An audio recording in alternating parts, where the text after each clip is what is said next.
हरिव्यापक सर्वत्र समाना ये श्री शिव जी बताते हैं, अपने मन में इस चीज़ को रखते हैं। जब श्री तुलसी बाबा जी श्री रामदेव महाराज जुड़ते हैं तो श्री तुलसी जी बताते हैं कि श्री शिव जी इस प्रकार कह रहे हैं श्री राम जी के बारे में कि हरि जो है मतलब श्री राम हर जगह व्याप्त है और वो प्रेम से प्रकट होते हैं। अगर हम प्रेम अपना दिखाते हैं तो श्री शिव जी का प्रेम श्री राम जी जरूर प्रकट होते हैं। ये उस समय का वर्णन है जब श्री सती जी के विरह में श्री शिव जी जो है जो वैराग्य हो गया था, वो इधर उधर घूमते रहते थे और सिर्फ श्री राम कथा सुनते थे, राम कथा की चर्चा करते थे, ध्यान करते थे। श्री तुलसी बाबा लिखते हैं, जब ते सती जाई तन त्यागा तब ते सुमन भयो विरागा। तब शिव जी करते क्या थे, जब सदा रघुनायक नामा जहाँ कहाँ सुने राम गुण ग्राम। तो वो जाकर के सबको श्री राम जी की कथा करते रहते थे। इसी क्रम में वो चलते चलते एक बार नीलगिरी पर्वत पर गए। वहाँ पर राज वसंत जी जो श्री राम जी के अनन्य भक्त हैं, बाल रूप थे, वो कथा करने जा ही रहे थे। मंगला करता रहा श्री शिव जी ने हंस करके कथा सुनी और वही कथा श्री राम जी श्री पार्वती जी को अगले जन्म में सुनाई। क्योंकि जब श्री शिव जी अपने कैलाश पर्वत पर बैठे होते हैं तो श्री तुलसी बाबा लिखते हैं, परम रम्य जो वहाँ का जो वातावरण है कैलाश पर्वत का एकदम शांत है।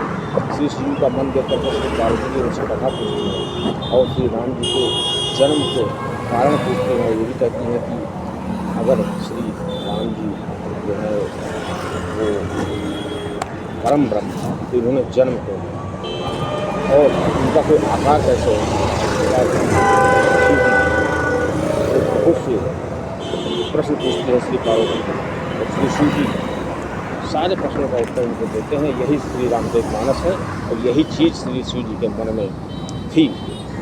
तो श्री तुलसी बाबा लिखते भी हैं, परम रम्य कैलाशु, वहाँ कैलाश पर्वत इतना रम्य था कि जहाँ पर श्री शिव जी एकदम ध्यान लगा के बैठ जाते हैं, श्री पार्वती को सारी कथा सुनाते हैं। इधर जब श्री सती जी के विरह में श्री शिव जी होते हैं उस समय उनको श्री राम जी के दर्शन हो जाते हैं, श्री राम जी प्रकट हो जाते हैं। श्री राम जी स्वयं उनसे कहते हैं कि मैंने तुमको कथा सुनाई। अब श्री राम जी उनको कथा सुनाते हैं पार्वती जी, क्योंकि पार्वती जी का जन्म हो गया था तो श्री शिव जी से उनको विवाह कराना था। इसलिए श्री राम जी ने उनको कहा कि आपको विवाह करना है श्री, तो मतलब हमको मतलब हमने कथा सुनाई है तो हमको दक्षिणा चाहिए। तो श्री शिव जी ने बताया कि आप जो मांगो मैं आपको दे सकता हूँ।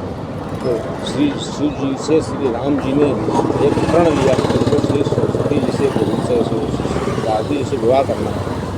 तो श्री शिव जी क्या करते हैं, वो मना नहीं कर पाते हैं क्योंकि वो कहते हैं आपका आदेश है तो मैं विवाह जरूर करूँगा। लेकिन तो उनको असमंजस में पड़ गए थे क्योंकि वो वैराग्य में आ गए थे तो वैराग्य से फिर गृहस्थ मिल जाना चाहते थे।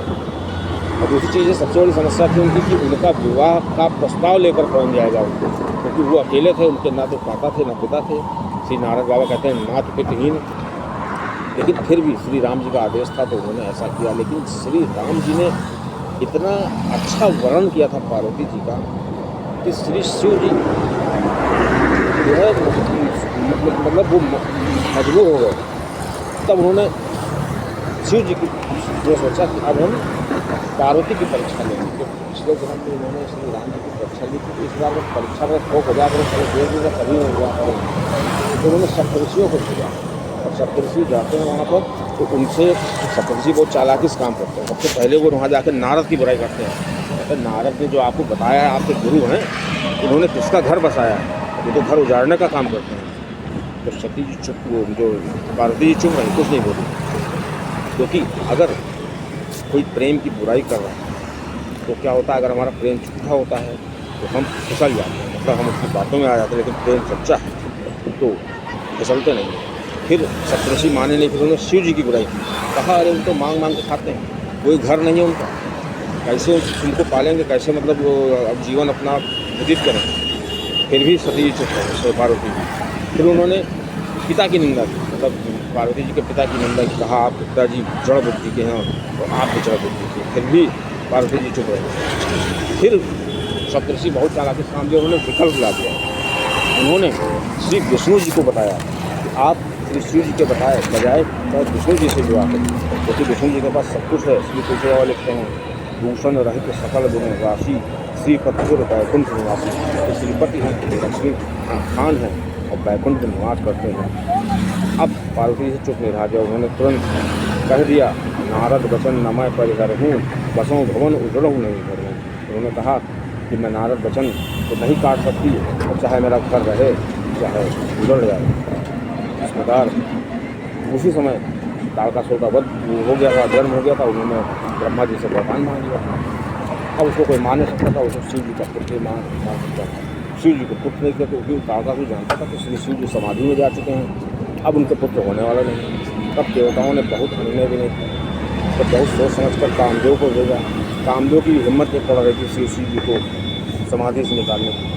तो कामदेव ने बड़ा प्रयास किया, तो श्री शिव जी ने कामदेव को भस्म कर दिया। तो कामदेव की पत्नी आई, उन्होंने कहा कि आपने मेरे पति को क्यों मारा, क्योंकि मेरा पति तो आपका भला चाहता था। आपने श्री राम जी से तो वचन दिया था कि आप जो है विवाह करेंगे शैलजा से, पार्वती यही चीज याद दिलाने अभी आई। तो श्री शिव जी राजी हो जाते हैं। उसके बाद तो गति से कहते हैं कि अगले जन्म में श्री कृष्ण जी का जो पुत्र होगा, उसके मतलब उसके रूप में